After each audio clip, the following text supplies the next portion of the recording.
وَإِيَّاكَ نَسْتَعِينُ، اللہ تیری عبادت کرتے ہیں اور صرف تیرے سے مدد مانگتے ہیں۔ میرے پاکستانیوں، آج میں نے آپ سے بڑی اہم بات کرنی ہے اپنے ملک کے مستقبل کے لیے، اور میں نے یہ فیصلہ کیا کہ یہ میں لائیو کروں گا۔ یہ ریکارڈڈ نہیں ہے، یہ آپ کے پاس لائیو جائے گی بات۔ اور اس کی وجہ یہ ہے کہ پاکستان ایک اس انگریزی میں کہتے ہیں ڈیفائننگ مومنٹ پہ ہے، ایک فیصلہ کن وقت پہ ہے کہ ہم نے دو راستے ہمارے سامنے ہیں، ہم نے کون سا راستہ لینا ہے۔ لیکن میں چاہتا ہوں کہ اس سے پہلے یہ میں جو اپنی آپ سے دل کی آج باتیں کروں گا، اس سے پہلے میں صرف اپنی قوم کو بتانا چاہتا ہوں کہ میری طرح کا آدمی پولیٹکس میں آیا کیوں۔ کیونکہ آپ اگر پولیٹیشینس کی زندگی دیکھیں تو ان کو کسی کو بھی کوئی پولیٹکس سے پہلے نہیں جانتا تھا۔ ان کی کوئی بڑے کم ایسے لوگ ہیں جنہوں نے زندگی میں کوئی چیز اچیو بھی کیا۔ قائد اعظم محمد علی جناح بہت بڑے پولیٹیشین تھے، لیکن انہوں نے وہ ایسے تھے کہ سارے ہندوستان کے اندر وہ سب سے بڑے وکیل سمجھے جاتے تھے۔ تو یعنی ان کی حیثیت تھی پولیٹکس پہ آنے سے پہلے۔ لیکن آپ زیادہ تر لوگوں کو دیکھیں تو پولیٹکس میں تو سے پہلے کوئی ان کا نام بھی نہیں جانتا تھا۔ تو میں تو وہ ایک خوش قسمت انسان اللہ کا خاص شکر ادا کرتا ہوں کہ مجھے تو اس نے سب کچھ دے دیا تھا۔ یعنی کوئی شاید ہی کسی کو اتنی شہرت ملے، جتنا میری زندگی میں ضرورت تھی اتنا پیسہ میرے پاس تھا، سب کچھ تھا میرے پاس۔ یعنی آج بھی مجھے کوئی کسی چیز کی ضرورت نہیں ہے، اللہ مجھے سب کچھ دے بیٹھا اور میں اس کا بڑا شکر گزار ہوں۔ دیکھیے، میں پاکستان کی پہلی جنریشن تھا۔ ہم وہ جنریشن تھے جو پہلے آزاد پاکستان میں پیدا ہوئے تھے۔ پاکستان میرے سے صرف 5 سال بڑا۔ تو میرے ماں باپ جو تھے، میں بار بار لوگوں کو بتاتا ہوں، وہ ایک غلامی کے دور میں پیدا ہوئے تھے، وہ انگریز کے دور میں پیدا ہوئے تھے۔ اور میں جب تک بڑا ہوتا رہا، کیونکہ انہوں نے پاکستان موومنٹ میں شرکت کی تھی، وہ مجھے ہمیشہ یہ احساس دلواتے تھے کہ تم بڑے خوش قسمت ہو، آزاد ملک میں پیدا ہو۔ تمہیں نہیں پتا کہ جو بھی آپ کر لیں غلامی کیا ہوتی ہے، کیونکہ ایک سطح سے اوپر آپ جا ہی نہیں سکتے، کیونکہ اس کے اوپر آپ کے حکمران بیٹھے ہوئے تھے۔ تو ایک بڑا جو بھی خوددار لوگ تھے ان کو بڑا برا لگتا تھا یہ جو انگریز کی غلامی تھی۔ تو ہم بڑے ہوئے، میرے بہنیں اور میں، ہمیں یاد ہے کہ بچپن سے یہ بتایا گیا۔ تو جو یہ خودداری ہے نا، یہ ایک آزاد قوم کی نشانی ہوتی ہے۔ اور جب میں نے پولیٹکس شروع کیا، میں آپ کو بتاؤں پولیٹکس میں کیوں آیا تھا۔ میں اس لیے آیا کہ میں ایک تو پولیٹکس کا اسٹوڈنٹ تھا، یونیورسٹیز میں نے پولیٹکس پڑھی ہوئی تھی، پاکستان کی اور دنیا کی پولیٹکس کے اوپر مجھے پتہ تھا، تاریخ کا پتہ تھا۔ میں اس نتیجے پہ آیا کہ ہمارا ملک کبھی بھی وہ ملک بن نہیں سکتا جو خواب تھی علامہ اقبال کی، اور جو قائد اعظم جیسا لیڈر، یعنی جس طرح انہوں نے جدوجہد کی اس خواب کے لیے کہ پتہ تھا کہ انہوں نے زندہ نہیں زیادہ دیر رہنا، اور اگر آپ ان کی تاریخ پڑھیں کہ جس طرح انہوں نے کیس لڑا پاکستان کا بیماری کی حالات میں، تو یہ ہمارے یہ فاؤنڈنگ فادرز تھے۔ تو جو پاکستان کا مقصد تھا وہ تو ایک بڑا عظیم مقصد تھا کہ ہم نے ایک اسلامی فلاحی ریاست بننا تھا۔ یہ ہماری قرارداد پاکستان میں یہ لکھا ہوا ہے ہمارے فاؤنڈنگ فادرز کا کہ ہم نے جب ہم کہتے ہیں اسلامی فلاحی ریاست، تو یہ سیدھا چلا جاتا ہے مدینہ کی ریاست میں، کیونکہ ہمیشہ مسلمان اس کو ماڈل سمجھتا ہے۔ جو سنہری دور اسلام کا ہے وہ مدینہ کی ریاست تھی۔ تو جب میں نے 25 سال پہلے پولیٹکس شروع کی تو میں نے اپنی جو ہمارے مینیفیسٹو تھے اس میں 3 چیزیں رکھی: انصاف، اور انصاف پھر میں کوالیفائی کر دوں، انصاف ہوتا یہ ہے کہ طاقتور اور کمزور کے لیے ایک قانون ہوتا ہے، اور جو نبی صلی اللہ علیہ وسلم نے کہا تھا کہ تمہارے سے پہلے بڑی قومیں تباہ ہوئیں، جدھر طاقتور چوری کرے تو اس کو سزا نہ ملے اور صرف کمزور چور، چھوٹا چور جیل میں جائے، انہوں نے کہا قومیں تباہ ہو جاتی ہیں۔ تو جس طرح حضرت علی رضی اللہ تعالیٰ نے کہا تھا کہ کفر کا نظام چل جائے گا لیکن ظلم اور ناانصافی کا نظام نہیں چل سکتا۔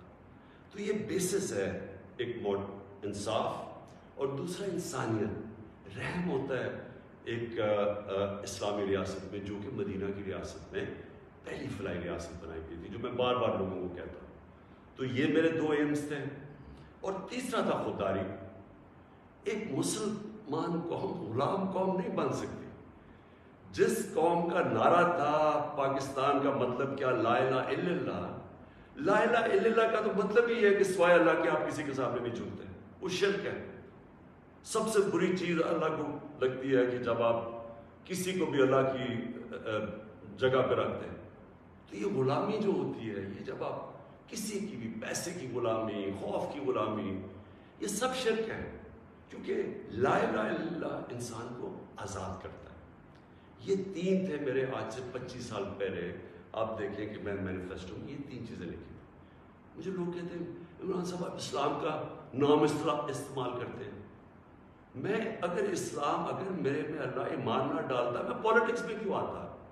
جس آدمی کے پاس سب کچھ ہے، مجھے یہ بتائے وہ اپنی زندگی کے 22 سال خرچ کرے گا ایک سٹرگل میں، اور 14 سال تو تھوڑے سے لوگوں کے ساتھ تھا، 14 سال تو مذاق اڑتا تھا میرا، تو میں کیوں پولیٹکس پہ اتنی دیر کوشش کی جس کے پاس سب کچھ تھا؟ مجھے اتنے لوگوں نے کہا کہ عمران صاحب آپ کو ضرورت کیا تھی پولیٹکس کی؟ میں سچ آپ کو بتا رہا ہوں، بار بار مجھے لوگ کہتے ہیں آپ کو پولیٹکس میں آنے کی کیا ضرورت تھی؟ یعنی صرف آپ کو ضرورت ہی ہو تو آپ پولیٹکس میں آئیں، آپ کوئی نظریے کے لیے نہ آئیں، کوئی آپ کی بڑی ایمبیشن نہ ہو۔ ایک میں اپنے سارے جو، اور خاص طور پہ میں چاہتا ہوں میرے جو نوجوان ہیں وہ آج میرا بڑا غور سے سنے جو میں نے آپ سے بات کرنی ہے۔ دیکھیے ایک مولانا رومی کی ایک سینگ ہے، مولانا رومی کہتے ہیں کہ جب اللہ نے آپ کو پر دیے ہیں تو آپ کیوں چونٹیوں کی طرح زمین پہ رینگ رہے ہیں؟ اس کا مطلب یہ ہے کہ اللہ نے ہمیں اشرف المخلوقات بنایا ہے، سب سے بڑی مخلوق، فرشتوں سے اوپر درجہ دیا ہمیں۔ فرشتوں کو کا انسان کے سامنے جھکو، اور شیطان کو اس لیے نکالا گیا، وہ عبادت بڑی کرتا تھا، اس نے ان کا حکم نہیں مانا، اس میں تکبر تھا، اس نے کہا میں نہیں جھکتا۔ اللہ نے ہمیں پر دیے، مسئلہ ہمارا یہ ہے کہ ہم، کیونکہ ہمارے میں ایمان کی کمی ہوتی ہے، کیونکہ ہم اور خداؤں کی پوجا کرتے ہیں، جو سب سے بڑا جو شرک ہے وہ پیسے کی پوجا کرتے ہیں، خوف کی پوجا کی، جو وہ بڑی سپر پاور ہے، اگر ہم نے یہ نہ کیا تو ہم تباہ ہو جائیں گے، یہ خوف کا پت ہے۔ ہم انسان چونٹیوں کی طرح رینگتا رہتا ہے۔ تو پاکستان، میں نے اس کی اونچ نیچ دیکھی ہے۔ ہم نے شروع میں، ہم چھوٹے تھے، ہمیں یاد ہے جب پاکستان ایک تیزی سے اوپر جا رہا تھا، ہماری مثالیں دی جاتی تھیں۔ میں جب اسکول میں تھا پاکستان کی مثال دی جاتی تھی، یہ ساؤتھ کوریا پاکستان آیا تھا سیکھنے کے لیے کہ کیسے آگے بڑھا۔ ملیشیا کے شہزادے میرے ساتھ اسکول میں پڑھتے تھے، یہاں سیکھنے آتے تھے، سارا مڈل ایسٹ سے لوگ یہاں پاکستان کی یونیورسٹیز میں آتے تھے، ہم اوپر جا رہے تھے، ہمارا ماڈل لوگ دیکھتے تھے، مثال دی جاتی تھی۔ میں نے اس کو نیچے آتے دیکھا، اور میں نے اس کو ذلیل ہوتے دیکھا اپنے ملک کو، اور میں اس کے اوپر ابھی آتا ہوں کیونکہ جو میرے والد تھے، مجھے یاد ہے اپنے آخری دنوں میں جو ہمارے پر یہ وار آن ٹیرر کے اندر جس طرح کی پاکستانیوں کو ذلت ملی، پاکستانیوں کو میں خاص طور پہ کہہ رہا ہوں، لیکن اوور آل اسلاموفوبیا بھی تھا، لیکن پاکستانیوں کو ذلت ملی۔ تو میں جو آج آپ سے بات کرنا چاہتا ہوں کہ دیکھیں اللہ نے جو ہمارے اندر اتنی صلاحیتیں دی ہیں اشرف اس کی عظیم مخلوق پہ، لیکن اس نے کنڈیشن لگائی ہوئی ہے۔ اس نے کہا ہے کہ تم نے اگر اوپر اڑنا ہے نا، جو اقبال نے اپنا شاہین کا کانسیپٹ دیا ہے کہ شاہین کیسے اقبال کا، وہ تب اوپر جاتا ہے جب وہ ریزسٹنس کے سامنے کھڑا ہوتا ہے، جب وہ مقابلہ کرتا ہے، جب وہ اپنے آپ کو مشکل وقت سے گزارتا ہے. ہم نماز میں صرف ایک ہی چیز مانگتے ہیں جب 5 وقت کی نماز پڑھتے ہیں کہ اللہ ان کے راستے پہ لگا جن کو نعمتیں بخشی، ان کے نہیں جو اپنے تباہی کے راستے پہ چلے گئے. تو جو نعمتیں بخشی نا، وہ نبی صلی اللہ علیہ وسلم اللہ کے حبیب تھے سب سے زیادہ، تو ان کو نعمتیں بخشی. ان کا آسان راستہ نہیں تھا لیکن ان کی عظمت کا راستہ تھا. میں اس لیے پاکستان کے اندر سیرت نبی اپنے بچوں کو پڑھانا چاہتا ہوں. کیوں نبی کی سیرت پڑھے؟ کیونکہ وہ دنیا کی تاریخ میں سب سے عظیم انسان ہوتے ہیں. تو ان کے راستے پہ اللہ کیوں ہمیں کہتے چلو؟ کیونکہ وہ عظمت کا انسان کا راستہ ہے. ہم پکڑ لیتے ہیں دوسرا راستہ جو ہم سمجھتے ہیں کہ بڑا آسان راستہ ہے. اچھا جی، وہ فلانا نے حکم دے دیا اور ہم تباہ ہو جائیں گے، اگر اس نے وہ فلانا ملک ناراض ہو گیا تو ہمارا یہ ہو جائے گا. ہم رینگ رہے ہیں زمین کے اوپر، ہم چونٹیوں کی طرح رینگ رہے ہیں. تو میں سب سے پہلے کہ جب میں نے 25 سال پالیٹکس شروع کی تو میں نے کبھی، آپ میری کوئی اسٹیٹمنٹ پڑھ لیں، میں نے ہمیشہ ایک چیز کہی، نہ میں کبھی کسی کے سامنے جھکوں گا اور نہ اپنی قوم کو کسی کے سامنے جھکنے دوں گا. یعنی اپنی قوم کو کسی کی غلامی نہیں کرنے دوں گا. یہ 25 سال کوئی میری اسٹیٹمنٹس ابھی آپ دیکھ لیں، کوئی پرانی میری ویڈیوز ہیں، کبھی اس سے پیچھے نہیں ہٹا پایا. جب اقتدار مجھے ملا تو میں نے تب فیصلہ کیا کہ ہماری فورن پالیسی آزاد ہوگی. آزاد فورن پالیسی کا مطلب ہوتا ہے کہ وہ فورن پالیسی جو پاکستانیوں کے لیے ہوگی، ہمارے مفادات کے لیے ہوگی. اس کا قطعی یہ مطلب نہیں ہے کہ ہم کسی سے دشمنی کریں گے، ہم کسی کو کے خلاف ہوں گے، ہم کوئی اینٹی امریکن ہوں گے یا اینٹی انڈیا ہوگا یا اینٹی یورپین ہوں گے. میں تو سب سے پہلے، میں وہ پاکستانی ہوں، سب سے زیادہ ہندوستان کے اندر جو جانتے تھے اور جو رسپیکٹ اور میری دوستیاں تھیں وہ میں پاکستانی تھا کرکٹ کی وجہ سے. میں امریکہ کو بڑی اچھی طرح جانتا ہوں، ان کے پالیٹیشنز، ان کے لوگوں کو جانتا ہوں. انگلینڈ کو تو آپ اس طرح کہ میرا دوسرا گھر تھا ایک بار، تو میں تو جانتا ہوں. میں نے کبھی یہ نہیں، کبھی کسی بھی انسانی معاشرے میں کبھی اس کے خلاف ہو ہی نہیں سکتا. ہاں، ہم ان کے اندر جو ان کی غلط پالیسیز ہیں اس کی میں تنقید کرتا ہوں. میں نے جب پاکستان نے شرکت کی وار آن ٹیرر میں، یعنی جب جنرل مشرف ہمیں امریکہ کی جنگ میں لے کے گئے، میں اس میٹنگ میں تھا، میں اس کمرے میں تھا. اسی کمرے کے اندر سارے پولیٹیشین بیٹھے ہوئے تھے جس کے اندر ہیڈز آف پارٹیز بلائے تھے، جس طرح باقی بھی تھے، میں بھی تھا. اسی کمرے کے اندر ہمیں کہا گیا کہ جی اگر ہم نے امریکہ کی حمایت نہ کی تو انگریزی کا لفظ وونڈڈ بیئر کی طرح ہے، ایک زخمی ریچھ کی طرح ہے، وہ ہمیں نہ غصے میں شاید ہمیں نہ مارتے. اور مجھے یاد ہے میں نے بار بار میڈیا پہ، پارلیمنٹ میں، ہر جگہ میں نے کہا کہ ہمارا اس جنگ سے کوئی لینا دینا نہیں تھا. 9/11 میں کوئی پاکستانی ملوث نہیں تھا. ہمیں کیا ضرورت ہے کہ ہم اپنے ملک کو کسی کی جنگ میں لے جائیں؟ ہم ان کی مدد کریں.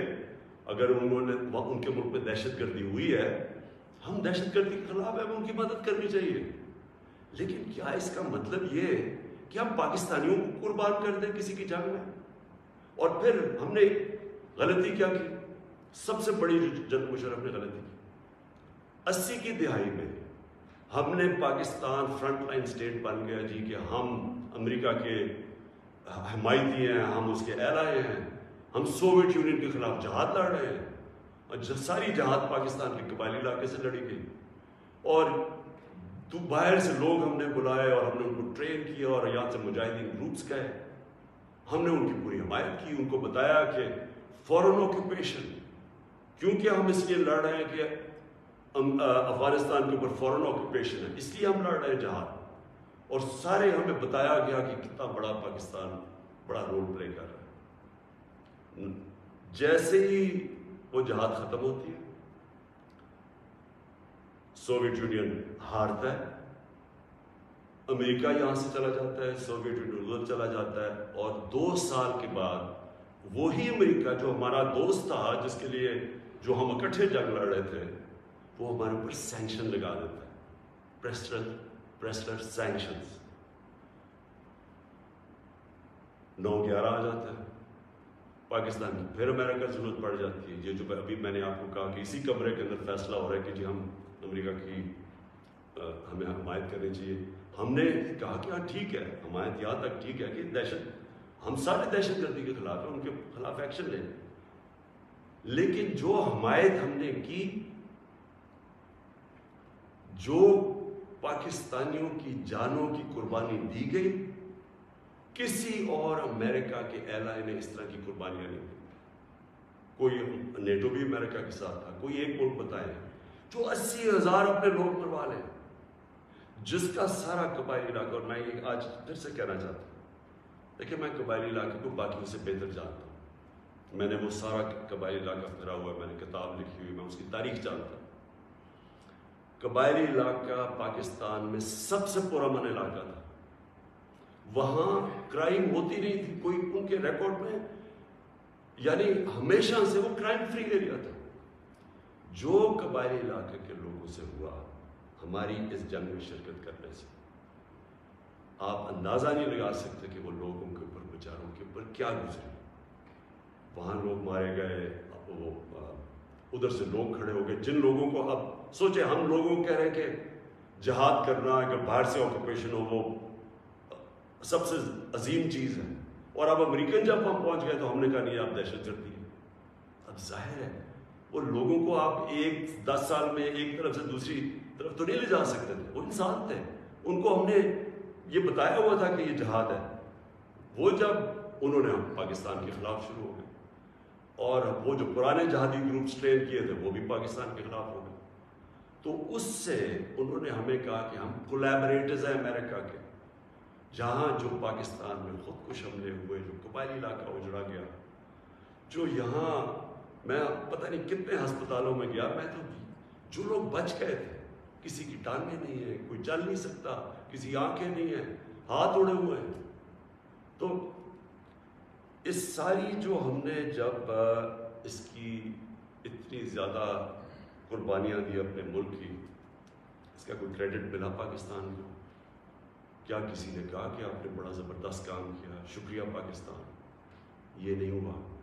وہاں سے آوازیں آنی شروع ہو گئیں, افغانستان کی, ابھی یہ افغانستان آزاد ہونے سے پہلے کی بات کر رہا ہوں, کہ جی پاکستان کی دوگلی پالیسی کی وجہ سے وہ نہیں جیت سکتا. یہاں ہمارے لوگوں کو بار بار کہا گیا کہ ڈو مور, کہ ابھی آپ نے اور نہیں کیا. ڈرون اٹیکس ہوئے, ڈرون اٹیکس پہ جتنے بے قصور لوگ مارے گئے, مجھے یاد ہے میں گیا وہاں پاجوڑ میں ڈرون اٹیک ہوا, 80 مدرسے کے بچے مار دیے,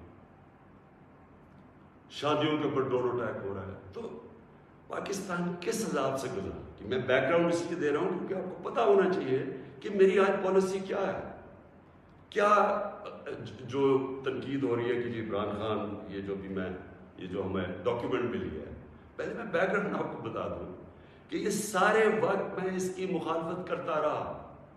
آپ مجھے طالبان خان انہوں نے کہا, جب میں یہ کہتا تھا کہ یہ پاکستان کی جنگ نہیں ہے اور یہ جو ہو رہا ہے یہ ظلم ہو رہا ہے, یہ جو ڈرون اٹیکس کے خلاف میں نے مظاہرے کیے, واحد پولیٹیشین تھا, میں نے دھرنے دیے ڈرون اٹیکس کے خلاف, میں نے وزیرستان مارچ کی, باہر سے ہیومن رائٹس امریکہ سے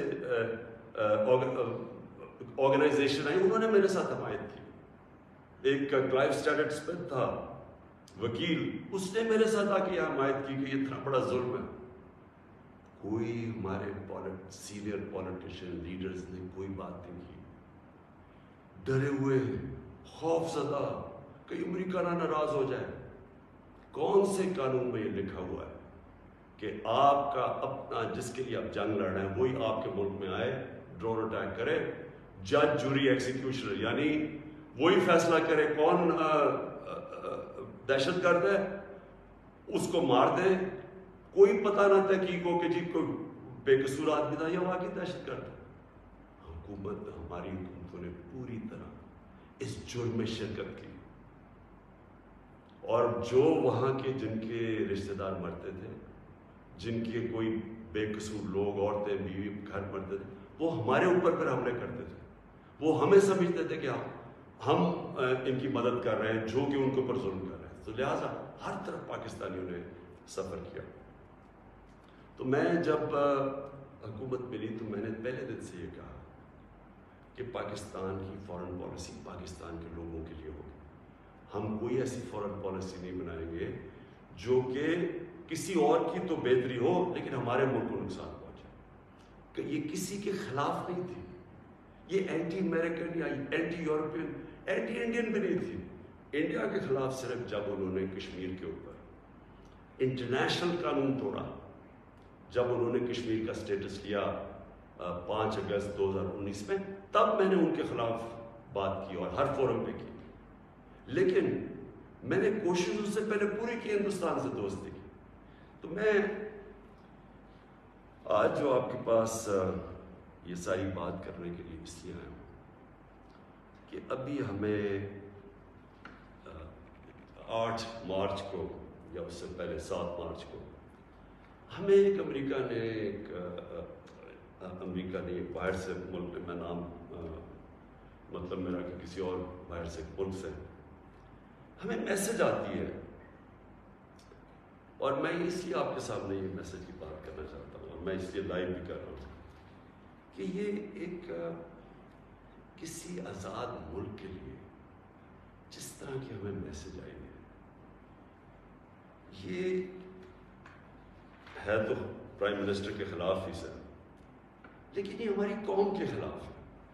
مجھے جو اس سے سب سے زیادہ تکلیف ہے وہ یہ نہیں ہے کہ یہ اس میسج میں واضح یہ لکھا ہوا ہے کہ جناب اگر یہ جو عدم اعتماد, اور ان کو پہلے سے ہی پتا تھا, ابھی اعتماد یا درج نہیں ہوئی تھی, ان کو پہلے سے ہی پتا چل گیا کہ عدم اعتماد کی آ رہی ہے پاکستان کے اندر, یہ اپوزیشن رکھنے لگی. تو اس کا مطلب کہ یہ جو ہو رہا تھا یہ پہلے سے ہی ان کے باہر کی لوگوں سے رابطے تھے. اچھا, اس پہ پھر مزیدار چیز یہ ہے کہ وہ یہ پاکستان کی قیادت یا پاکستان کی گورنمنٹ کے خلاف نہیں ہے, وہ صرف عمران خان کے لیے.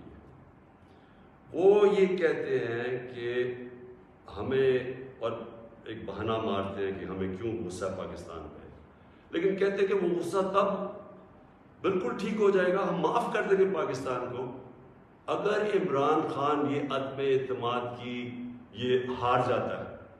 یعنی اگر عمران خان چلا جاتا ہے تو پاکستان کو معاف کر دیتے ہیں, لیکن اگر یہ عمران خان کے خلاف فیل ہو جاتی ہے تو پھر پاکستان کو ایک مشکل وقت کا سامنا کرنا پڑے گا. دیکھیں, جو پھر سے میں یہ کہتا ہوں کہ ایک الیکٹڈ پرائم منسٹر کے خلاف کوئی بھی دوسرا ملک, یہ اس طرح, اور یہ ریکارڈڈ ہے, یہ میں آپ کو یہ بتا دوں کہ یہ نہیں کہ یہ میں دیکھ رہا ہوں کئی میڈیا کے لوگ اس کو کور کرنے کی کوشش کر رہے ہیں کہ جی کوئی ایسا نہیں تو فلانا نہیں تو وہ پتہ نہیں, یہ نہیں. یہ آفیشیل ڈاکیومنٹ ہے جو گورنمنٹ آف پاکستان کو, ہمارے ریپرزینٹیو امبیسڈر کو نوٹس لے رہے تھے لوگ, جس میں یہ کہا گیا, اور یہ کہا بیسکلی یہ کہا گیا کہ اگر عمران خان رہتا ہے وزیر اعظم تو ہم آپ کے ساتھ ہمارے آپ تعلقات بھی خراب ہو جائیں گے اور آپ کو مشکلوں کا سامنا کرنا پڑے گا. تو میرا سب سے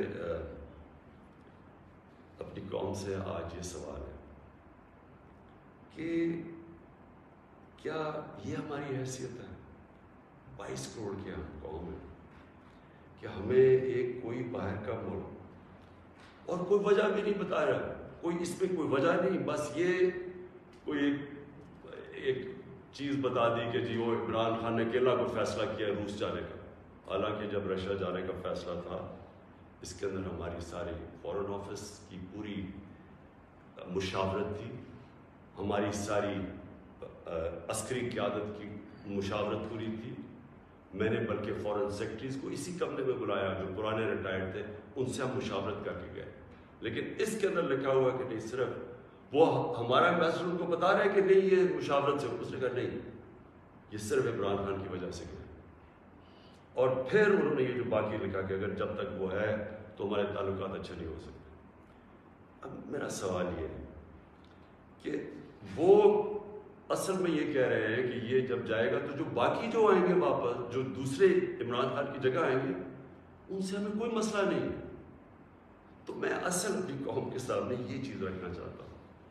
میرا یہ جو آج آپ سے بات چیت کرنے کا ہے، یہ تو نہیں کہ کوئی باہر سے ایک ملک چلے یہ کہہ دے کہ ہاں جی ہمیں نہیں پسند آپ کی فارن پالیسی. پتہ نہیں کوئی وجہ کیا بتا رہا ہے کہ جی آپ روس چلے گئے. وہ تو اور یورپین لیڈرز بھی روس چلے گئے تھے، لیکن خاص پاکستان کو کہ آپ کیوں چلے گئے ہیں، جس طرح کہ ہم کوئی ان کے نوکر ہیں. لیکن جو اس میں سب سے ڈسٹربنگ چیز کیا ہے کہ ان کے رابطے ان لوگوں سے ہیں جن کے ذریعے یہ ساری سازش ہوئی ہے، جو یہاں بیٹھے ہوئے ہیں. اور یہاں کون بیٹھے ہوئے ہیں؟ 3 اسٹوجز. اسٹوجز کا مطلب ہوتا ہے جو کہ بڑے وفادار غلام ہوتے ہیں. یہ وہ لوگ ہیں. اب یہ ذرا سن رہے ہیں کہ یہ چاہ کیا رہے ہیں. یہ چاہ یہ رہے ہیں کہ عمران خان جائے، لیکن اگر یہ آ جائے واپس، یہ جو ابھی جنہوں نے عدم اعتماد کیا ہوا ہے، تو پھر سب ٹھیک ہو جائے گا. تو سب سے پہلا میرا سوال یہ کہ کیا یہ اپنے ملک کے اندر اجازت دیں گے کسی کو قیادت میں آنے کے لیے جن کے اوپر نیب کے کیسز ہوں، جن کے اوپر اربوں روپے کے کیسز ان کی عدالتوں میں ہوں، وہ جو کہ ایک مجرم ڈکلیئر کر دیا گیا پاکستان کی عدالت نے، جو کہ جھوٹ بول کے بھاگا ہوا. کیا وہ ان لوگوں کو جن کے اوپر باہر ان کے ملکوں میں، باہر کے ملک مضمون لکھے ہوئے ان کی چوری کے اوپر، کرپشن پہ، BBC کی 2 ڈاکیومنٹریز آئی ہوئی ہیں ان کی چوری کے اوپر، کیا اپنے ملک میں اس طرح کے لوگوں کو ایک قیادت پہ آنے دیں گے؟ اور اگر اپنے ملک میں اتنی سی جھوٹ بولنے پہ یہ نکال دیتے ہیں ایک پرائم منسٹر کو، ہیرلڈ میکملن تھا، جھوٹ بولنے پہ اس کو نکال دیا. چھوٹی چھوٹی چیزوں کے اوپر وہ اتنا اپنے لوگوں کا، ان کا جو اخلاقی معیار ہے وہ اس سطح پہ ہے، چھوٹی سی چیز پہ وہ نکال دیتے ہیں. تو ہمارے ملک میں جو کہ نیب میں اربوں روپے کے کیسز ان کے، اور اب یہ 30 سال سے ان کے اوپر کیسز، پہلے جو کیسز تھے وہ جنرل مشرف نے ان کو NRO دی، وہ سارے کیسز معاف کروائے.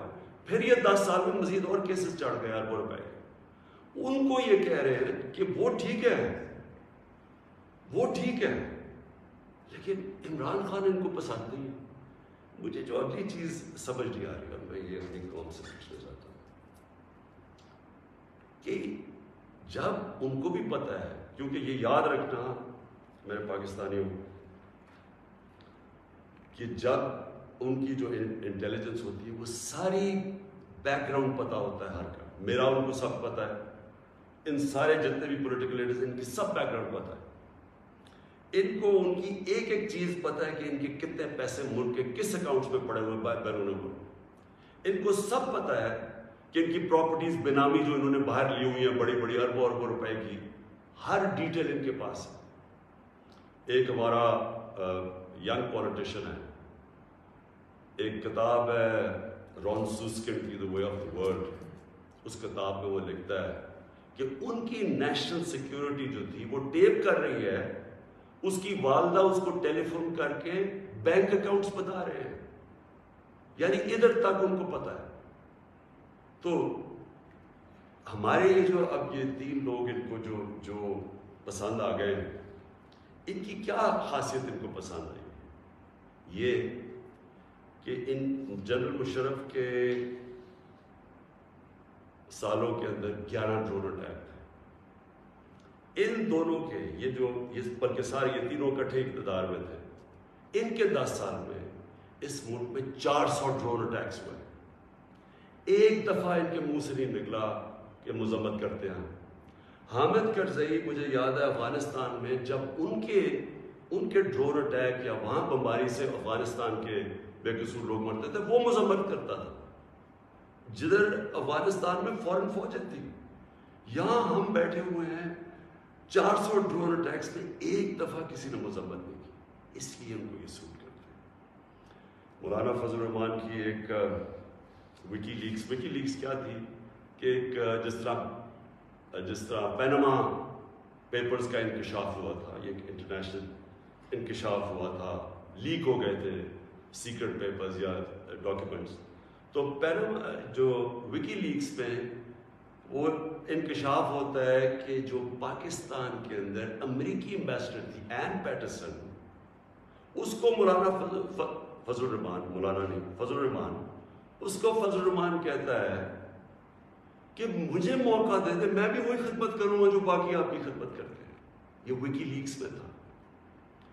نواز شریف کا برکا دت کی کتاب میں ہے کہ وہ نیپال کے اندر نریندر مودی سے چھپ چھپ کے مل رہا تھا اپنی فوج سے بچنے کے لیے. ڈان لیکس میں کیا تھا؟ ہندوستان کو میسیجنگ ہو رہی تھی کہ جناب میں فوج کے ساتھ، اگر فوج یہ کر رہی تو فوج کر کے میں نہیں کر رہا. یہ سوچیں کہ کبھی آپ سوچ سکتے ہیں کہ میرے آرمی چیف کو، جنرل باجوہ کو کوئی باہر کی قوت کہے کہ جی دہشت گرد ہے، اور میں چپ کر کے بیٹھا رہا اور وہ میری تعریف کرے اور اس کو برا بھلا کرے.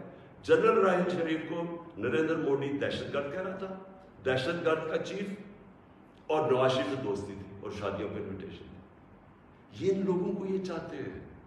آصف زرداری کا باب وڈورڈ کی کتاب کے اندر ہے کہ ان کے سی آئی اے چیف جب ان سے کہتا ہے، وہ کولیٹرل ڈیمیج کی بات کی، کولیٹرل ڈیمیج کا مطلب کہ جب بم گرتا ہے تو بے قصور لوگ مارے جاتے ہیں، تو اس کو کہتا ہے کہ فکر نہ کریں اگر ڈرون اٹیک میں بے قصور لوگ مارے جاتے ہیں مجھے نہیں فرق پڑتا. یہ پاکستان کا پریزیڈنٹ کہہ رہا ہے دوسروں کو، جس کو تھوڑا سا، اور کتاب میں وہ لکھتا ہے کہ وہ حیرت انگیز ہو، حیرت آتی ہے کہ یہ کیسے ملک کا صدر بات کر رہا ہے. اس طرح کے لوگ ان کو پسند ہیں. اور شہباز شریف اس کی سٹیٹمنٹ کہ جی عمران خان نے بڑی غلطی کی، ایبسلوٹلی ناٹ کہہ کے، یعنی یہ جو ان کے دور میں ایبسلوٹلی ناٹ کیا تھا، میں نے صرف یہ بات کہی کہ ہم امن میں آپ کے ساتھ ہیں، ہم جنگ میں آپ کے ساتھ نہیں ہیں، ہم کسی کانفلکٹ میں آپ کے ساتھ، لیکن جو بھی آپ امن افغانستان میں کہیں چاہتے ہیں ہم ساتھ ہیں آپ کے. میری پالیسی آپ میں بتاؤں کہ کیونکہ ہم انڈیپینڈنٹ، یعنی ہم ایک انڈیپینڈنٹ فارن پالیسی چاہتے ہیں، ہماری کریڈیبلٹی ہوتی ہے کہ ہم سازش کا کردار پلے کر سکتے ہیں. وہ صرف تب ہوتی ہے جب آپ لوگ سمجھیں کہ آزاد ہے آپ کی فارن پالیسی. جب لوگ پہلے سے سمجھتے ہیں کہ جدھر سے حکم آئے گا آپ نے وہی کرنا ہے، آپ کو اتنی بھی شرم نہیں ہے کہ آپ کے ملک میں بمباری کر رہا ہے آپ کا دوست اور آپ کے لوگ مارے اور آپ اس کو نہیں کچھ کہہ سکتے، کس نے آپ کی کیا کریڈیبلٹی ہوگی اور دنیا نے کیا عزت کرنی ہے آپ کی. جب ہم یہ وار آن ٹیرر میں حصہ لے رہے تھے، بیرون ملک پاکستانیوں سے میرا تعلق بہت ہے، کبھی ان سے پوچھے کہ ان کو کس ذلت کا سامنا کرنا پڑا. ایئرپورٹس کے اوپر ان سے کیا ہوتا تھا، پکڑ پکڑ کے ان کو ڈیٹین کر دیتے تھے، عام بے قصور لوگوں کو پکڑ کے پاکستانی کو جیل میں ڈال دیتے تھے باہر کی ملکوں، جبکہ یہاں ہم ان کے لیے جنگ لڑ رہے ہیں، باہر پاکستانی دشمن بنے ہوئے ہیں. کبھی کسی سے پوچھے کہ ان بیچاروں سے کیا، کتنے پاکستانیوں کو جیلوں میں ڈالا گیا، کسی نے کوئی بات کی، کسی نے ان کے لیے سٹینڈ لیا. تو میں جب یہ میں کسی کے اگینسٹ نہیں بات کرتا، میں صرف یہ کہتا ہوں کہ میری جو سب سے بڑی ذمہ داری ہے وہ میرے 22 کروڑ لوگ ہیں، میں ان کے لیے فارن پالیسی بناؤں گا. تو یہ جو شہباز شریف کہتے ہیں ایبسلوٹلی ناٹ، میں نے نہیں کہنا تھا، کیونکہ آپ کا تو پاور میں آنے میں مقصد ہی کچھ اور ہے. آپ نے کب پاکستانیوں کے لیے سٹینڈ لیا؟ بتائیں کتنی دفعہ یہ جب بمباری ہو رہی تھی آپ کے منہ سے آواز نکلی، اور آپ کے بھائی صاحب کبھی بات کر ہی نہیں سکتے جب، کیونکہ آپ کے سارے جو اربوں روپے سب پتہ ہے ان کو کدھر پڑے ہوئے. اور دوسری چیز یہ کہا کہ جی یہ جو ڈاکیومنٹ ہے یہ ٹھیک ہی نہیں ہے، اگر یہ ٹھیک ہو جاتی تو آپ ہمارے ساتھ آ جاتے ہیں. تو آج نیشنل سیکورٹی پارلیمنٹ کی کمیٹی کے اندر جب رکھی گئی، کیوں نہیں آپ نے آ کے دیکھی؟ ہم نے یہ ڈاکیومنٹ پہلے لوگوں نے کہا کہ نہیں جی یہ ٹھیک نہیں ہے، مذاق اڑایا گیا، جی جعلی ہے. پہلے میں نے کیبنٹ میں رکھی، ساری کیبنٹ کو بتایا گیا، منٹس کیبنٹس کے بنے کیونکہ سب سے ٹاپ فورم پاکستان کا وہ ہے. اس کے بعد نیشنل سیکورٹی کاؤنسل کی میٹنگ کی، میں نے سارے اپنے سروس چیف سب کے سامنے رکھی وہ ڈاکیومنٹ. اس کے بعد یہ پارلیمنٹ کی کمیٹی کے اندر لے کے گیا اور سینئر جرنلسٹ کو ہم کو بتایا، صرف یہ کہنے کے لیے کہ یہ کوئی ڈاکیومنٹ کوئی پبلک کو یعنی اکسانے کی بات نہیں ہے. یہ جو میں نے آپ کو بتایا اس سے زیادہ یہ خوفناک اس میں چیز ہے اس ڈاکیومنٹ کے اندر. میں اب آخری بات پہ آنے لگا، اور وہ یہ ہے کہ ہماری اب سنڈے کو ووٹ دی جائے گی. اس سنڈے کو اس ملک کا فیصلہ ہونے لگا کہ یہ ملک کس طرف اب جائے گا. کیا وہی غلامانہ پالیسی، کرپٹ لوگ جن کے اوپر 30 سال سے کرپشن کے کیسز ہیں، نیب میں کے کیسز پڑے ہیں. بدقسمتی سے کوئی اور ملک ہوتا جس کے اندر یہ انصاف کا نظام زیادہ طاقتور کو قانون کے نیچے لانے جن کی صلاحیت ہے، اور جو بھی خوشحال ملک ہیں دنیا میں، جو بھی جن ملکوں کے اندر غربت نہیں ہے، خوشحالی ہے، جو پروگریس کر چکے ہیں، ترقی یافتہ ملک ہیں، ان سارے ملکوں کی ایک چیز آپ کو کامن ملے گی کہ طاقتور مجرم کو ان کی صلاحیت ہوتی ہے قانون کے نیچے لانے کی. ہمارا ابھی تک انصاف کے نظام میں وہ صلاحیت نہیں ہے. یہ ہماری بڑی بدقسمتی ہے کہ اربوں روپے کے ان کے پاس کیسز ہیں، کچھ نہیں ہو رہا. تو کیا قوم ان کو پھر جو 30 سال سے کہہ رہے ہیں، اچھا کہہ رہے ہیں جی عمران خان نے ملک بڑا خراب، آج کیوں یہ سارا کر رہے ہیں ڈرامہ عمران خان نے ملک خراب کر دیا. عمران خان تو ابھی 3.5 سال ہوئے، 30 سال سے تو آپ باری لے رہے ہیں اس ملک کے اوپر. تو یہ اگر ملک خراب تھا، یہ اگر حالات برے تھے، تو یہ کیا 3.5 سال میں ہو گئے؟ اور میں چیلنج کرتا ہوں کہ 3.5 سال میں جو ہم نے کیا ہے، کسی بھی فورم انڈیپینڈنٹ ماہرین کو آپ بٹھائے ان سے پوچھیں، میں چیلنج کرتا ہوں کہ 3.5 سال میں جو پاکستان میں ہوا کہ ان کے کسی دور میں نہیں. تو یہ جو آپ سارے اکٹھے ہیں، یہ اب قوم نے فیصلہ کرنا ہے کہ کیا یہ جو ووٹ ہونی ہے سنڈے کو، اس میں کون کدھر جائے گا. مجھے لوگوں نے کسی نے کہا جی وہ عمران خان آپ ریزائن کر دیں. میں ریزائن کر دوں؟ میں جو میرے ساتھ کرکٹ کھیلتے تھے وہ ساری دنیا 20 سال جو میں کھیلی ہے، آخری گیند تک میں مقابلہ کرتا ہوں. میں کبھی ہار زندگی میں نہیں مانی. میں تو ووٹ کا جو بھی رزلٹ ہو جائے آپ دیکھیں گے کہ میں تو اس کے بعد اور زیادہ تکڑا ہو کے سامنے آؤں گا جو بھی رزلٹ ہو. لیکن میں یہ دیکھنا چاہتا ہوں اس دن، یہ میں چاہتا ہوں میری ساری قوم دیکھے کہ کون جا کے اپنے ضمیر کا سودا کرے گا. اگر کوئی یہ کسی کو کہنے کی کوشش کر رہا ہے نا کہ جی ہمیں ایک دم پتہ چلا کہ عمران خان تو یہ تو بہت ہی نااہل یا برا تھا، آپ کو ریزائن کرنا چاہیے تھا. ہم جمہوریت کے اندر لوگ ریزائن کرتے ہیں. لوگ تب نہیں کرتے کہ جب آپ دیکھیں کہ 20-25 کروڑ روپیہ آپ کو آفر ہو رہا ہے اور آپ چلے جائیں، اور وہ پیسہ جو پہلی چوری کا پیسہ جس سے خریدا جا رہا ہے لوگوں کو، ساری قوم کے سامنے یہ ہو رہا ہے. وہ جگہ بنی ہوئی ہے جدھر میریٹ کے اندر یا سندھ ہاؤس کے اندر یہ تماشا چل رہا ہے ساری قوم کے سامنے. میں تو یہ پوچھنا چاہتا ہوں کہ ہمارے نوجوانوں کو ہم آج کیا سبق دے رہے ہیں؟ ہم کیا ان کو بتا رہے ہیں کہ یہ ہمارے جو پبلک ریپرزینٹیٹیو ہیں ان کی قیمتیں لگی ہوئی ہیں. یہ ساری قوم کے سامنے ہو رہا ہے، یہ کچھ چھپی بات نہیں ہے. آپ الٹا بھی لٹک جائے، کوئی یہ نہیں مانے گا کہ ان 3 لوگوں کے پاس کوئی اس لیے جا رہا ہے کہ یہ تو بڑے کوئی نظریاتی لوگ ہیں. تو کوئی نہیں ماننے لگا کہ یا اسد زرداری یا شہباز شریف، نواز شریف یا فضل الرحمانی کوئی نظریاتی لوگ ہیں. سب ان کو جانتے ہیں. صرف انہوں نے جو اپنے خلاف سٹیٹمنٹس دی ہوئی ہیں وہ 20 سال ذرا دیکھ لیں تو آپ سمجھ جائیں گے کہ یہ کوئی نظریاتی نہیں ہو رہا. یہ صرف اور صرف ضمیروں کا سودا ہو رہا ہے. یہ اپنے ملک کا سودا ہو رہا ہے. یہ اپنے ملک کی ساورنٹی کا سودا ہو رہا ہے. اور یہ جو ہوگا، میں ابھی بھی لوگوں کو یہ، کیونکہ مجھے ابھی بھی امید ہے کہ جو ہمارے لوگ اپنا سودا کر کے وہاں بیٹھے ہوئے ہیں، میں ابھی بھی آپ سے یہ کہتا ہوں کہ ہمیشہ کے لیے یہ آپ کے اوپر ایک مور لگنے لگی ہے. یہ نہ لوگوں نے آپ کو معاف کرنا ہے، نہ لوگوں نے آپ کو بھولنا ہے. نہ آپ کی اس بات کو معاف کرنا ہے، بھولنا ہے، نہ جو لوگ آپ کو ہینڈل کر رہے ہیں نہ ان کو معاف کرنا ہے اور بھولنا ہے لوگوں کو. یہ ہمیشہ کے لیے لوگ یاد رکھیں گے کہ آپ نے اپنے ملک کا سودا کیا.